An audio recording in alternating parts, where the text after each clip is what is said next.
যে উনি গরু বিক্রি করেছেন কিন্তু উনি জাল টাকা পেয়েছেন।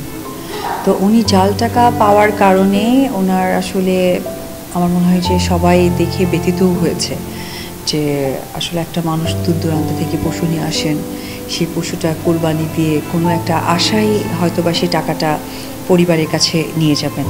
তো এটা দেখার পর আমার না আসলে ভীষণ খারাপ লেগেছে। তো আমি ওনাকে কোনোভাবে রিচ করতে পারছিলাম না।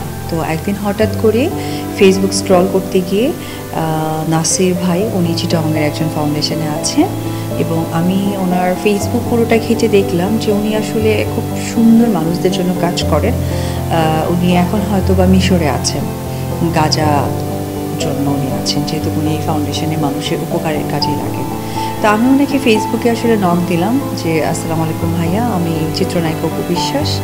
আমি আসলে একটা ভিডিও ফুটেজ দেখলাম যে গরু বিক্রেতাকে আপনি পেয়েছেন, লিস্ট করতে পেরেছেন। তো আমি আসলে ওনার সাথে যোগাযোগ করতে চাই, সে বিষয়ে আপনার একটু সহযোগিতা চাই। তো উনি পরবর্তীতে আমাকে ফোন ব্যাক করলেন পরের দিন ফোন ব্যাক করে আমার সাথে কথা বললেন যে আপনি কি ফেক অপু বিশ্বাস না অরিজিনাল। আমি বললাম যে না, আমি অরিজিনালি অপু বিশ্বাস বলছি। তো বলছে যাক আলহামদুলিল্লাহ, জি আপা বলেন। তখন আমি বললাম যে ভাইয়া দিস অ্যান্ড দিস, আমি ওনার সাথে সহযোগিতা করতে চাই। তখন উনি আমাকে বললেন যে ওনার গরুর যে বিক্রয় করার যে টাকাটা, সেটা অলমোস্ট সে পেয়ে গিয়েছে। তো এখন সেক্ষেত্রে কি করা যায়?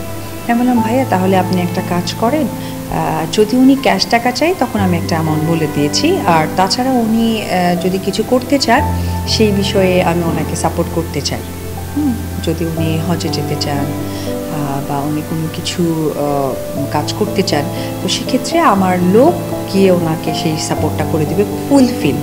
আর যদি উনি কোনো অ্যামাউন্টই চাই তাহলে আমি হয়তো বা কিছু অ্যামাউন্ট ওনাকে দিয়ে দেব। তো সেই কথাই বলে উনি পরে বললেন যে আপা তাহলে আমি কি ওনার সাথে যোগাযোগ করতে পারি, বা আপনার এই কথার রেকর্ডটাকে আমি সোশ্যাল মিডিয়াতে দিতে পারি কি না আমার অনুমতি সাপেক্ষে। বললাম জি ভাই আপনি দিতে পারেন। তারপর পরে উনি ওনার সাথে রইসুদ্দিন চাচা যে ওনার সাথে কথা বলেন ভিডিও কলে।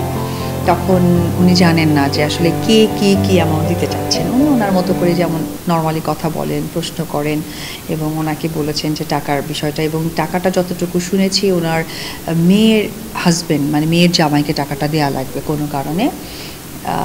তো ওইটাই আর কি বিষয়টা ছিল। পরবর্তী বলেছে আচ্ছা ঠিক আছে, আপনি তো গরুর টাকা যেহেতু পেয়ে গেছেন তাহলে আপনার কি ইচ্ছা? তো তখন উনি বলতেছে আমি তো একজন মুসলমান মানুষ, আর সেই জায়গা থেকে যদি হজের জায়গায় যেতে পারতাম তাহলে আমার জন্য মনে হতো আমি মরেও শান্তি পেতাম। তো সেই জায়গা থেকে আমি তখন মানে আমি শুনছিলাম, তখন উনি ওনাকে বললেন যে তাহলে কি আপনি হজে যেতে চান?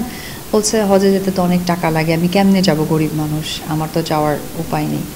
তখন উনি প্রস্তাবটা বলেন যে ঠিক আছে, চিত্রনায়িকা অপু বিশ্বাস আপনার হজের ব্যবস্থা করে দিবে, তাহলে কি আপনি রাজি? তখন উনি আসলে ভাষা হারিয়ে ফেলেছেন।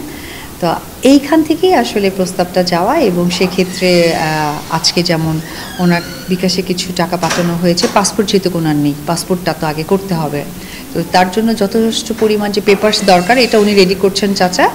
আর আমি পাসপোর্ট সংক্রান্ত কিছু অ্যামাউন্ট পাঠিয়েছি। পাসপোর্টটা রেডি হওয়ার পরেই আমি আসলে ভিসার যে প্রসেসগুলো থাকে, টিকিট, হোটেল, বা ওখানে গিয়ে ব্যক্তিগতভাবে উনি কিছু যদি করতে চান, সমস্ত কিছু ওনার একদম স্বাচ্ছন্দ্যভাবে যেন উনি হজটা করতে পারেন।